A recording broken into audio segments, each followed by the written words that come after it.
ഇത് നമ്മുടെ പോത്തിന് തീറ്റയിൽ വന്ന ചെറിയൊരു മിസ്സിങ് കൊണ്ട് വയറ് വീർത്ത് ചാവുന്നതിന് തൊട്ട് മുപ്പാടാണ്. ഇത് ഏകദേശം ഇപ്പോൾ ഞാനൊരു 6 മണി 5:30 മണി നേരത്താണ് വീഡിയോ എടുക്കുന്നത്. അത് കഴിഞ്ഞപ്പോൾ നമ്മൾ കയറൊക്കെ ചെത്തിയിരുന്നു.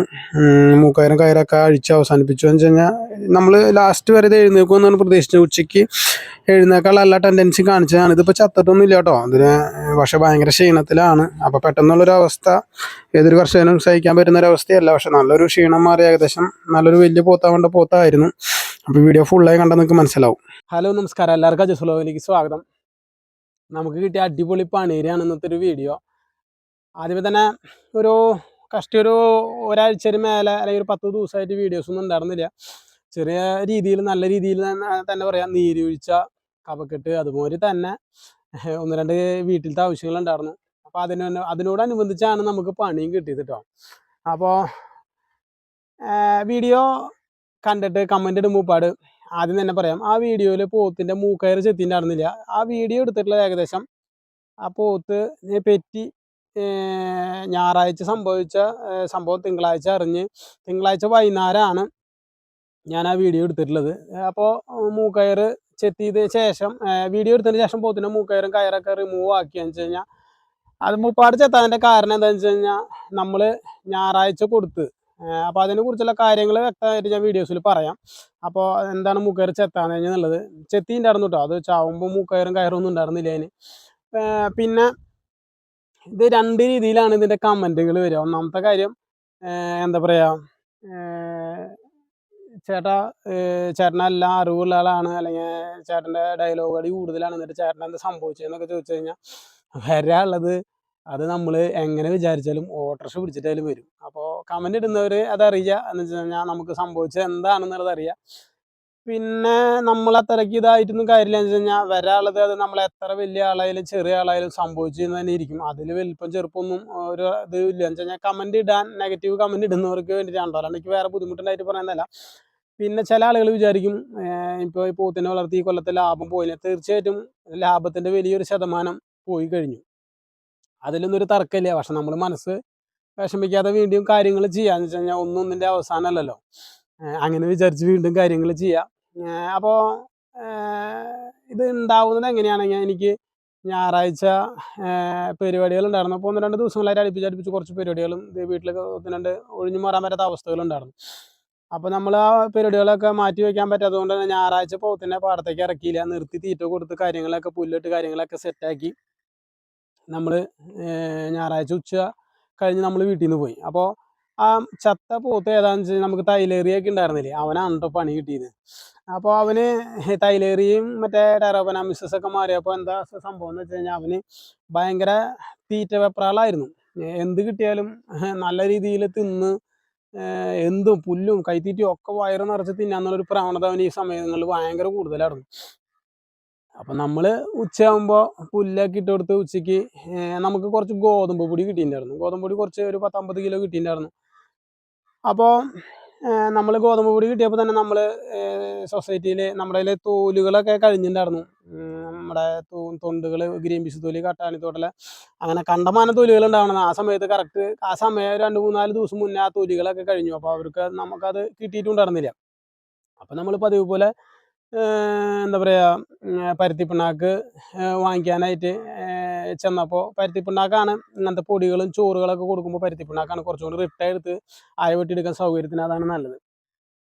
അപ്പോൾ പരുത്തിപ്പിണ്ണാക്ക് അവിടെ 4-5-6 ചാക്കി ഇരിക്കുന്നു. പക്ഷേ പൂപ്പലടിച്ച കാരണം അവിടുത്തെ മാനേജ്മെൻറ്റ് അത് കൊടുക്കരുതെന്ന് പറഞ്ഞതുകൊണ്ട് പശുക്കൾക്ക് ഇതേമാതിരി തന്നെ പൂപ്പലടിച്ച് പശുക്കൾക്ക് എന്നോ പണി കിട്ടിയിട്ട് ഇഷ്യൂസ് ആയ കാരണം അതവർ തരില്ല എന്ന് പറഞ്ഞു. അപ്പോൾ നമുക്ക് നിവൃത്തിയില്ല. അപ്പോൾ നമ്മൾ അവിടെ നിന്ന് ഒരു ചാക്ക് ചോളത്തവിട് എടുത്തിട്ട് ഗോതമ്പ് തവിട് എടുത്തിട്ട് പോകും. അപ്പോൾ നമ്മൾ കാലത്ത് പുല്ലൊക്കെ ഇട്ട് കൊടുത്ത് ലേശം ഗോതമ്പ് പൊടി വേവിച്ചതിലേക്ക് ഗോതമ്പ് തവിടൊക്കെ ഇട്ട് കൊടുത്ത് സെറ്റാക്കി അവർക്ക് വെച്ച് കൊടുത്ത് തീറ്റ എടുപ്പിച്ച ശേഷം വീണ്ടും പുല്ലിട്ടിട്ട് നമ്മൾ അവിടെ നിന്ന് പോയി. അപ്പോൾ നമ്മൾ ഗോതമ്പ് തവിട് കിട്ടിയത് കൊണ്ടും ഗോതമ്പ് പൊടി വേവിച്ചതായതുകൊണ്ടും അതിൽ വേറെ പിണ്ണാക്കും കാര്യങ്ങളൊന്നും ഇല്ലാത്തതുകൊണ്ട് നമ്മൾ അതിൻ്റെ പകുതി നമ്മൾ മാറ്റി വെച്ചിട്ട് നമ്മൾ പോയി പുല്ലും കാര്യങ്ങളൊക്കെ ഇട്ട് കൊടുത്ത് നമ്മൾ പോയി. ഉച്ച കഴിഞ്ഞ് വരാമെന്നാണ് നമ്മൾ വിചാരിച്ചത്. പക്ഷെ നമുക്ക് വൈകുന്നേരത്തോടു കൂടി എത്താൻ പറ്റിയില്ല. വൈകുന്നേരം നേരം വൈകിയാണ് നമ്മൾ എത്തിയത്.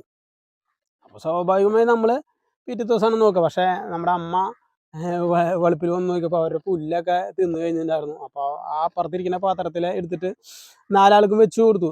ശരിക്കും പറയുകയാണെങ്കിൽ അത് 4 ആൾക്ക് കൊടുത്തുകൊണ്ട് ഒരു കുഴപ്പം ഉണ്ടായിരുന്നില്ല. നമ്മൾ കാലത്താണ് തീറ്റ കൊടുത്തിരുന്നത്. ഉച്ചരിഞ്ഞ് കൊടുക്കുമ്പോൾ യാതൊരു പ്രശ്നം ഉണ്ടാവില്ല. പക്ഷേ ഗോതമ്പ് പൊടി നല്ലമാതിരി പുല്ല് തിന്ന് വയറ് നിറഞ്ഞ് നിൽക്കുന്നതുകൊണ്ടും പിന്നെ ഗോതമ്പ് പൊടി മാത്രം തവിടായതുകൊണ്ട് അവർക്ക് വലിയ ഇൻട്രസ്റ്റ് ഇല്ല. അപ്പോൾ 4 ആൾക്ക് വെച്ച് കൊടുത്തതിൽ 5 ആൾക്ക് വെച്ച് കൊടുത്തതിൽ ഒരാൾ വലിയ പോത്ത് കഴിച്ചു. ബാക്കിയുള്ള 4 ആളിൽ ചെറിയവരിൽ 3 ആൾ കഴിച്ചില്ല. അപ്പോൾ നമ്മുടെ ഈ ചത്തത്, അതായത് തൈലേറിയ അടിച്ച് ക്ഷീണിച്ചെന്ന് ഞാൻ പറഞ്ഞില്ല, അവന് ഭയങ്കര ആക്രാന്തായിരുന്നു. അപ്പോൾ അവൻ അത് തിന്നൊക്കെ കഴിഞ്ഞ് വീണ്ടും അവന് ഈ തൈലേറിയൊക്കെ മാറി കഴിഞ്ഞപ്പോൾ നമ്മൾ കൈത്തീറ്റ കൊണ്ടുവരുമ്പോഴേക്കും പുല്ല് തൊട്ടിലേക്ക് കൈയൊക്കെ എടുത്ത് വെച്ച് ഭയങ്കര വെപ്രാളാണ് അവന്. അങ്ങോട്ട് വരുമ്പോൾ തന്നെ ഭയങ്കര ആക്രാന്തം, ഭയങ്കര സ്നേഹം നമ്മുടെ അടുത്ത്. തീറ്റ കൊടുക്കാന്ന് പറഞ്ഞാൽ ഇങ്ങനെ ചാടി ചാടി നിൽക്കുക ആള്, ഇങ്ങനെ പുല്ല് തൊട്ടിലേക്കൊക്കെ കൈയൊക്കെ എടുത്ത് വെച്ച് അത്ര ആക്റ്റീവായിരുന്നു ആള്. അപ്പോൾ ഈ 3 ആൾ കഴിക്കാണ്ടായപ്പോൾ ഒരാൾ കഴിച്ചു, ബാക്കി 4 ആൾക്ക് വെച്ചതിൽ ഒരാൾ തൈലേറി അടിച്ചവനും കഴിച്ചു. ബാക്കി 3 ആൾ കഴിച്ചതിൽ കുറച്ചൊക്കെ അവിടെ ഇവിടെയൊക്കെ നക്കി അവരവിടെ വെച്ചു. അപ്പോൾ ഈ 3 ആളിലും കൂടിയിട്ട് എന്ത് ചെയ്തു, അമ്മ അവന് അതും കൂടി എടുത്ത് വെച്ച് കൊടുത്തു. സ്വാഭാവികമായിട്ട് അവൻ അങ്ങനെ തീറ്റ വെപ്രാളം കാണിക്കുമ്പോൾ അത് അങ്ങോട്ട് എടുത്ത് വെച്ച് കൊടുത്തു. അവൻ കഴിക്കുന്നുണ്ട്. അപ്പോൾ പുല്ല് പിന്നെ വെട്ടിയിട്ട് കൊടുത്തൊന്നും ഉണ്ടായിരുന്നില്ല. അപ്പോൾ അമ്മ പോയി. ഞാൻ വൈകുന്നേരം, ഞാനിതൊന്നും അറിഞ്ഞിട്ടില്ലേ, വൈകുന്നേരം നമ്മൾ നേരം വൈകി വന്നു. അന്ന കാലത്ത് നേരത്തെ ഞാൻ വെളുപ്പ് തൊഴുത്തിൽ വന്ന് നോക്കാം. വൈകുന്നേരം ഉച്ചതിരിഞ്ഞ് നമ്മൾ, അല്ലെങ്കിൽ വൈകുന്നേരമൊക്കെ നമ്മൾ മാറി നിൽക്കുമ്പോൾ കാലത്ത് നേരത്തെ വന്ന് നമ്മൾ ഒരു 6:30-7 മണിയാകുമ്പോൾ വന്ന് ആദ്യം തൊഴുത്തിലാണ് നോക്കുക. പക്ഷേ നമുക്ക് നല്ല നീരുവെച്ചും പനി ചെയ്തുകൊണ്ട് നമ്മൾ അന്ന് തൊഴുത്തിലേക്ക് വരുമ്പോൾ ഏകദേശം 10:30-11 മണി. പണി വരുന്ന വഴി കണ്ടോ നിങ്ങൾ? നമ്മളെന്നാ വൈകുന്നേരം ഒന്ന് വന്ന് നമ്മളത് എന്താണ് തൊഴുത്തിൻ്റെ കാര്യങ്ങളൊന്ന് ചോദിക്കുക, അല്ലെങ്കിൽ എന്താണ് പോയി നോക്കുന്നതെന്നുണ്ടെങ്കിൽ നമ്മൾ വെളുപ്പിലേക്ക് വരികയാണെങ്കിൽ സ്വാഭാവികമായിട്ട് അമ്മ പറയാം, ആ ബാക്കി ഉണ്ടായിരുന്നു ഞാൻ എനിക്ക് വെച്ച് കൊടുത്തു കേട്ടോ, ആരും തിന്നില്ല, അപ്പോൾ അവൻ തന്നെ ഇട്ട് കൊടുത്തു എന്ന് പറഞ്ഞാൽ നമുക്ക് വേഗം കത്തും, നമ്മൾ ഓടി വരും. പക്ഷേ നമ്മൾ വെളുപ്പിലേക്ക് വന്നൂല, നമ്മൾ ആ കാര്യം ചോദിച്ചൂല. നമ്മൾ നേരം വൈകി 10-11 മണിയായപ്പോൾ വരുമ്പോൾ എന്താ അവസ്ഥ എന്ന് വെച്ച് കഴിഞ്ഞാൽ, ഇവൻ വയറിളകി ആകെ വയറ്റിൽ നിന്ന് ലൂസ് മോഷനായി പോയി, ശരീരം ആകെ നിർജ്ജലീകരിച്ച് വയ്യാത്ത അവസ്ഥയിൽ കിടക്കുകയാണ്. സത്യം പറയുകയാണെങ്കിൽ നമുക്ക് തലേന്ന് ദിവസം അല്ലെങ്കിൽ കാലത്ത് നേരത്തെ ആണെങ്കിൽ തന്നെ നമുക്ക് ലേശം വക്കോലൊക്കെ ഇട്ട് കൊടുത്ത് സെറ്റാക്കി എടുക്കാറുണ്ട്. പക്ഷെ അവൻ ഭയങ്കര ക്ഷീണത്തിലേക്ക് പോയി. ഉടനെ നമ്മൾ ഡോക്ടറെ വിളിച്ചു, ഇഞ്ചക്ഷൻ ചെയ്തു. ഇഞ്ചക്ഷനുകൾ 4-5 ചറപറാന്ന് എടുത്തു. ഒരു 12:30 ആകുമ്പോൾ, അല്ല ഒരു 11:30-11 മണി, നമ്മൾ 10:30 ആകുമ്പോൾ 10:30-11 മണിയാകുമ്പോൾ വന്നു. ഒരു അരമണിക്കൂറിനുള്ളിൽ വേഗം നമ്മുടെ പരിപാടികളൊക്കെ വെച്ച് വേഗം ഡോക്ടറെ അടുത്തേക്ക് ചെന്ന് ഡോക്ടറെ വിളിച്ചു. ഡോക്ടർ വേഗം വന്നു. 11:30 ആകുമ്പോൾ ഇഞ്ചക്ഷൻ അടിച്ചു. ഒരു 1 മണി 2 മണി ആകുമ്പോഴേക്കൊക്കെ ആൾ തലേക്ക് എടുത്ത് എഴുന്നേക്കാൾ. അപ്പം നമ്മൾ ചെറിയ പോത്തിനെ, നമ്മുടെ പഞ്ചായത്തിൽ കിട്ടി ചെറിയ പോത്തിനെ അടുത്ത് കൊടുന്ന് കെട്ടി. അപ്പോൾ അവർ അങ്ങോട്ട് ശൂരടിച്ചു, മണടിച്ചു. അവൻ എഴുന്നേക്കാളെ വെപ്പറാളൊക്കെ കണ്ടപ്പോൾ നമ്മൾ വിചാരിച്ചു ശരിയാവുന്നു. പക്ഷേ അപ്പോൾ എനിക്ക് നല്ല ക്ഷീണം ഉണ്ടായിരുന്നു. നമ്മൾ ഒരു 2 മണിയാകുമ്പോൾ വീണ്ടും പോയി കിടന്നു. എടുത്ത് പൊന്തിച്ച് നിർത്തലൊന്നും അവനെ എളുപ്പമല്ല. ഒരു 100-300 കിലോയ്ക്ക് മേലെ ഏകദേശം ഇപ്പോൾ ലൈവ് വെയിറ്റ് ആയിട്ടുണ്ടാവും. അപ്പം നമ്മൾ വീണ്ടും നമ്മളൊന്ന് ജസ്റ്റ് ഒരു 1 മണിക്കൂർ ഉറങ്ങി ഒരു 3:30-4 മണിയാകുമ്പോൾ നമ്മൾ വന്നപ്പോൾ അവൻ വീണ്ടും ക്ഷീണത്തിലേക്കാണ് പോണത്. അപ്പോൾ നമ്മൾ പിന്നെ തലയൊക്കെ ആൾക്ക് വെട്ടാൻ ലേശം ബുദ്ധിമുട്ടായി തുടങ്ങി. തലയൊക്കെ നമ്മൾ അങ്ങോട്ട് ഇങ്ങോട്ട് നീക്കി കെടുത്തുമ്പോൾ ആൾ തലയൊക്കെ താഴ്ത്തിക്ക് കുഴഞ്ഞു തുടങ്ങി. അപ്പോൾ എനിക്ക് മനസ്സിലായി കാര്യങ്ങൾ ലേശം മോശമായി തുടങ്ങി. എന്നാൽ നമ്മൾ ഇതിനേക്കാൾ വലിയ അവസ്ഥകൾ, അതായത് നമ്മൾ ഇതിലൂടെ കടന്നു പോയിട്ടുള്ളതാണ്. എന്താ പറയാൻ കാരണം എന്ന് വെച്ച് കഴിഞ്ഞാൽ, അപ്പോഴും എനിക്ക് വിശ്വാസം ഉണ്ടായിരുന്നു. നമ്മളപ്പോൾ വീഡിയോ എടുക്കുക എന്നുള്ള സംഭവം, നമ്മൾ ഇഞ്ചക്ഷൻ അടിച്ച് ഒരു 12:30 1 മണി 2 മണിയാകുമ്പോഴേക്കൊക്കെ ആൾ സെറ്റായി. എന്ന് വെച്ച് കഴിഞ്ഞാൽ എഴുന്നേക്ക് വേണ്ടോ, പോത്ത് തലയൊക്കെ എടുത്തു. വൈക്കോല് അങ്ങോട്ട് തിന്നാളൊരു തീറ്റ എടുക്കണമെന്ന് വെച്ചാൽ ചെറുതായിട്ട് കടിക്കും, പിന്നെ അവിടെ വെക്കും. എന്നാൽ ക്ഷീണത്തിലേക്ക് പോയിട്ടുണ്ടായിരുന്നു. പക്ഷേ അവൻ തലയൊക്കെ പിടിച്ച് സെറ്റായി, തലയൊക്കെ എഴുന്നേക്കാൾ ഒരു പരാമർശം കണ്ടപ്പോൾ നമ്മൾ വിചാരിച്ചു രക്ഷപ്പെടുമെന്ന്. പക്ഷേ ഡോക്ടർ പറഞ്ഞത് ആ ഇഞ്ചക്ഷൻ്റെ ഡോസ് ശരീരത്തിൽ നിന്ന് മാറിയപ്പോൾ വീണ്ടും അവൻ ക്ഷീണത്തിലേക്ക് തന്നെ പോയി എന്നാണ് ഡോക്ടർ പറയുന്നത്. എന്ന് വെച്ച് കഴിഞ്ഞാൽ ബ്ലഡിൽ അതിൻ്റെ അളവ് എന്തോ സാധനങ്ങളൊക്കെ മാറ്റം വന്നപ്പോൾ വീണ്ടും പോത്ത് ലോയായി. പക്ഷേ നമ്മുടെ കഷ്ടകാലം എന്ന് പറയുന്നത് അതാണ്. എന്താണെന്ന് വെച്ചാൽ, എനിക്ക് എൻ്റെ ഇതേമാതിരി തന്നെ നമ്മൾ ഒരു പ്രാവശ്യം നമ്മുടെ പോത്ത് വളർത്തൽ തുടങ്ങി. ഞാൻ യൂട്യൂബ് തുടങ്ങുന്നതിന് മുമ്പാട് നമുക്കൊരു 5 പോത്തുണ്ടായിരുന്ന സമയത്ത് നമ്മൾ കാലത്തും വൈകുന്നേരം കൊടുക്കേണ്ട തീറ്റ, ചോറും സാധനം, അന്ന് ചോറും കഞ്ഞികളൊക്കെയാണ് കൂടുതൽ കൊടുക്കുക. അന്ന് കാലത്തേയും വൈകുന്നേരത്തെയും കൂടി 5 എണ്ണത്തിന് ഒരുമിച്ച് അങ്ങോട്ട് വൈകുന്നേരം വെച്ച് കൊടുത്തു. 5 ആളും ദഹനക്കേട് പിടിച്ചു, 3 ആൾ വീണു. അതിൽ നിന്നൊക്കെ നമ്മൾ ഒരെണ്ണം പോലും ചത്തുപോകാതെ നമുക്ക് റിസൾട്ട് കിട്ടി, നമ്മൾ എഴുന്നേൽപ്പിച്ച് പോകുന്നതാണ്. പക്ഷെ നമുക്ക് കറക്റ്റായിട്ട് ഇടപെടാൻ പറ്റി. പക്ഷേ ഇത് നമുക്ക് വൈകുന്നേരം നമ്മൾ അറിഞ്ഞില്ല, നമ്മളതിനെക്കുറിച്ച് ചിന്തിച്ചില്ല, കാലത്ത് നമ്മൾ നേരത്തെ വന്ന് നോക്കിയില്ല. പിന്നെ ഏറ്റവും വലിയ പ്രശ്നം എന്താണെന്ന് വെച്ച് കഴിഞ്ഞാൽ, തൈലേറിയ സംഭവങ്ങളൊക്കെ വന്ന് ക്ഷീണം മാറി വന്നു എന്ന് പറയുന്ന ഒരു സിറ്റുവേഷനിലാണ് പണി കിട്ടിയത്. ശരിക്ക് നമ്മുടെ കയ്യിൽ നിന്ന് കാശ് ഏകദേശം ഒരു 40,000 രൂപയുടെ മേലെ നമുക്ക് സിമ്പിളായിട്ട് കയ്യിൽ നിന്ന് പോയി കിട്ടി. അപ്പോൾ ഇതൊക്കെ കേൾക്കുമ്പോൾ നിങ്ങൾ വിചാരിക്കും കാശ് പോയില്ലേ. സംഭവം ഞാൻ പറഞ്ഞില്ലേ, നമ്മുടെ ലാഭത്തിൻ്റെ നല്ലൊരു ശതമാനം പോയി കിട്ടി. ഇത് ഞാൻ ഇങ്ങനെ പറയുമ്പോൾ എനിക്കൊരു ഓർമ്മ വരുന്നത് നമ്മുടെ ഹനീഷ് ചേട്ടൻ്റെ, ഈ ചേട്ടൻ ഈ വീഡിയോ കാണുന്നുണ്ടെന്ന് വിചാരിക്കുന്നു. ഹനീഷ് ചേട്ടൻ ഏകദേശം ഒരു 19,000 19 15 അങ്ങോട്ട് എടുത്ത് പോത്തിനെ ഒരു കൊല്ലം നോക്കി. എന്നിട്ട് പോത്തിനെ 60,000 രൂപയുടെ റേഞ്ചിൽ കച്ചവടമാക്കി. അവർ പെരുന്നാളിൻ്റെ തലേ ദിവസം കൊണ്ടുപോകുള്ളൂ എന്ന് പറഞ്ഞു. കൊണ്ടുപോകണേൻ്റെ അന്നോ അതിൻ്റെ തലേ ദിവസം കാലത്ത് തൊഴുത്തിൽ നോക്കുമ്പോൾ പോത്ത് എന്തോ സാധനം ഇതേമാതിരി എന്തോ ആനത്തൊട്ടവിടെ എന്തോ കഴിച്ച് പോത്ത് ആളെ പോത്ത് തൊഴുത്തിലേക്ക് വരുമ്പോൾ പോത്ത് ചത്ത് കിടക്കുന്നു പറഞ്ഞു. അപ്പോൾ ആൾ പറഞ്ഞു അതിൽ ലാഭം കഴിഞ്ഞു എന്ന് വെച്ച് കഴിഞ്ഞാൽ വലിയൊരു ലാഭത്തിൻ്റെ വലിയൊരു ശതമാനം അത് നീക്കിയിരിപ്പ് മാറിപ്പോയി. അതുമാതിരി തന്നെ നമ്മളൊക്കെ കൈത്തീറ്റ ചിലവ് കൊടുത്തു. ഇപ്പോൾ എൻ്റെ പോത്തിനൊക്കെ അവനൊക്കെ ഞാൻ കഷ്ടി ഒരു 40 രൂപയുടെ രീതിയിൽ ആ ക്ഷീണമുള്ളവന് തീറ്റ ചിലവ് കൊടുത്തിരുന്നതാണ്. അപ്പോൾ നമുക്ക് തീറ്റ ചിലവും പോത്തിൻ്റെ പൈസയും നമ്മൾ ഏകദേശം ഒരു 3-4 മാസത്തോളം നോക്കി. അങ്ങനെ വെച്ച് നോക്കുമ്പോൾ ഏകദേശം 40,000 നിൽക്കില്ല വരുന്നത്. ഏകദേശം ഒരു 45,000 രൂപ നമ്മുടെ പോയി കിട്ടി. ഞാൻ വീണ്ടും പറയുന്നു, എനിക്ക് അത് നമുക്ക് ഇന്ന് ഒന്നിൽ പിഴച്ചാൽ നാളെ അത് 10,000 തിരിച്ചു വരുമെന്ന് വിചാരിക്കാം. ഒരിക്കലും നമുക്ക് വരാൻ നമുക്ക് തടുക്കാൻ നമ്മളെ ആളല്ല. അപ്പോൾ ഇനിയെങ്കിലും ആളുകൾ ഗോതമ്പ് പൊടി, സത്യം പറഞ്ഞു കഴിഞ്ഞാൽ അത് ചോറാണെങ്കിൽ ഇത്ര പ്രശ്നം ഉണ്ടായിരുന്നില്ല കേട്ടോ. ചോറാണെങ്കിൽ ഇത്ര പ്രശ്നം ഉണ്ടായിരുന്നില്ല. പക്ഷെ നമുക്ക് ഗോതമ്പ് പൊടി അതിൻ്റെ ഒപ്പം പിണ്ണാക്കുകളൊന്നും ചേർക്കാൻ പറ്റിയിരുന്നില്ല. നമുക്ക് കിട്ടും എന്ന് ഉറപ്പ്. നമുക്ക് ശനിയാഴ്ചയാണ് ഈ സാധനം കിട്ടിയെങ്കിൽ നമുക്ക് കിട്ടാൻ ഇങ്ങനെ ഉണ്ടെന്ന് പറഞ്ഞപ്പോൾ നമ്മൾ പിണ്ണാക്കൊക്കെ അന്വേഷിച്ചിരുന്നു. അപ്പോൾ പിണ്ണാക്ക് അവിടെ കിട്ടിയില്ല. എന്നാൽ നമുക്ക് നമ്മുടെ അനസുക്കാനെ വിളിച്ച് നമുക്ക് ആ സാധനം ഒരാഴ്ച കൊണ്ടുവരാമെന്ന് പറഞ്ഞു. അപ്പോൾ ഞാൻ പറഞ്ഞു വേണ്ട, നിങ്ങൾ ഇതിവിടെ വരുമ്പോൾ എങ്ങാനും ഇതിനായിട്ട് നിങ്ങൾ വരാൻ നിൽക്കണ്ടെന്ന് പറഞ്ഞ് നമ്മളാണ് അത് അവരെ അവരെ എന്താ പറയുക, നിങ്ങൾ എപ്പോഴെങ്കിലും വരുമ്പോൾ കൊണ്ടുവന്നാൽ മതി, ഞാൻ ഇപ്പോൾ തൽക്കാലം ഇവിടെ ഒരു ചാക്ക് തീറ്റയൊക്കെ വാങ്ങിച്ച് അഡ്ജസ്റ്റ് ചെയ്യാം, ഇതിനായിട്ട് നിങ്ങൾ അവിടെ നിങ്ങൾ ഓടി വരണ്ടെന്നൊക്കെ പറഞ്ഞ് നമ്മളാണ് അവരെ ഒന്ന് ഇതാക്കിയത്. അല്ലെങ്കിൽ നമ്മൾ ആവശ്യം പറയുകയാണെങ്കിൽ അവർ തീർച്ചയായിട്ടും കൊണ്ടുവന്നു തരുന്നു. അതായത് ഒന്ന് നമ്മൾ കൊടുത്ത തീറ്റയിൽ പിണ്ണാക്ക് ഉണ്ടായിരുന്നില്ല, 2 നമ്മളവിടെ മാറ്റി വെച്ചിട്ടുണ്ടായിരുന്നതാണ് കറക്റ്റ്. അമ്മ വന്ന് ഉച്ച തിരിഞ്ഞല്ല എന്നാൽ എല്ലാവർക്കും കഴിക്കുകയാണെങ്കിൽ കുഴപ്പമുണ്ടായിരുന്നില്ല. എല്ലാവർക്കും കഴിക്കാതെ അതിൽ നിന്ന് എല്ലാവരുടെയും കൂടിയിട്ട് ഒരാൾക്ക് മാത്രം മാറ്റിയപ്പോൾ അത് നമ്മുടെ പോത്തിന് വിനയായി. അപ്പോൾ തീറ്റകൾ കൊടുക്കുമ്പോൾ എല്ലാവരും ശ്രദ്ധിക്കുക, പ്രത്യേകിച്ച് ചോറ്, ചെറുപഴം, അതുമാതിരി തന്നെ നാളികേരപ്പാൽ അടങ്ങിയ പായസങ്ങൾ, ചപ്പാത്തി മാവ്, അങ്ങനത്തെ കണ്ടമാന ഐറ്റംസൊക്കെ പിണ്ണാക്ക് തവിട് വെച്ച് ബാക്കിയുള്ള വേവിച്ച് കൊടുക്കുന്ന സാധനങ്ങൾ ഒരു പരിധി വിട്ട അളവിൽ കൂടുതൽ കയറി കഴിഞ്ഞാൽ പണി കിട്ടും. തീർച്ചയായും എൻ്റെ ആ ഒരു പോത്ത് ചത്തുപോകുന്നു ഞാൻ സ്വപ്നത്തിൽ പ്രതീക്ഷിച്ചിട്ടുണ്ടായിരുന്നില്ല. എന്ന് വെച്ചാൽ ഉച്ചയാകുമ്പോൾ എനിക്ക് അത്രയും ആത്മവിശ്വാസമാണെന്ന് വെച്ചാൽ അവൻ എഴുന്നേൽക്കും. അതായത് ഞാൻ ഉച്ചയ്ക്ക് ഒന്ന് കണ്ണടച്ച് വരും, ഇങ്ങോട്ട് തിരിച്ച് വരും, ഇട്ടാൽ വരുമ്പോൾ അവ എഴുന്നേറ്റ് നിൽക്കുന്നുണ്ടാവും എന്നാണ് ഞാൻ വിചാരിച്ചത്. പക്ഷേ കാര്യങ്ങളൊക്കെ നമ്മൾ വിചാരിച്ചതിനേക്കാളും ബാക്കിലേക്കാണ് പോയത്. അങ്ങനെ നമുക്കൊരു 45,000 രൂപയുടെ നഷ്ടം സംഭവിച്ചു. അപ്പോൾ ഞാൻ പറയാനുള്ള സംഭവം എന്താണെന്ന് വെച്ച് കഴിഞ്ഞാൽ, നാളെ ഞാനൊരു നമ്മുടെ ഒരാളായിട്ട് വാട്സപ്പിൽ ചാറ്റ് ചെയ്തപ്പോൾ ആൾ എനിക്ക് ഇങ്ങനെ ഒരു ദഹനക്കേട് പിടിച്ച പോത്തിനെ ഇട്ടു തന്നു. പക്ഷെ അത് 2-3 മണിക്കൂറാകുമ്പോഴേക്കും സെറ്റായിട്ടോ. അതിന് കാരണം എന്തായെന്ന് വെച്ച് കഴിഞ്ഞാൽ ചെറുപഴം, ഒരു കൊല ചെറുപഴം പഴുത്ത് നല്ലോണം പഴുത്തപ്പോൾ കടയിൽ നിന്ന് കിട്ടിയപ്പോൾ അത് അങ്ങോട്ട് തന്നെ ഒറ്റ സ്റ്റെപ്പാക്കി വെച്ചു. അപ്പോൾ പച്ചക്കറി വേസ്റ്റ് ആയാലും പഴങ്ങളായാലും അതുപോലെ തന്നെ ഫ്രൂട്ട്സ് വേസ്റ്റ് ആയാലും ചോറായാലും ഗോതമ്പ് പൊടി ആയാലും ഒരൊറ്റ ട്രിപ്പിൽ, ഇപ്പോൾ ഞാൻ പറഞ്ഞില്ല ആ 5 ആൾ അല്ലെങ്കിൽ 4 ആൾ ഒരുമിച്ച് കഴിക്കുകയാണെങ്കിൽ ഇത് പ്രശ്നം ഉണ്ടായിരുന്നില്ല. അവരുടെയും കൂടി വേസ്റ്റ് മറ്റേലേക്ക് ചെന്നപ്പോഴാണ്, ഒരാൾക്ക് മാത്രമായിട്ട് ചെന്നപ്പോഴാണ് പണി കിട്ടിയത്. അപ്പോൾ നമുക്കൊരു കണക്കുണ്ട്.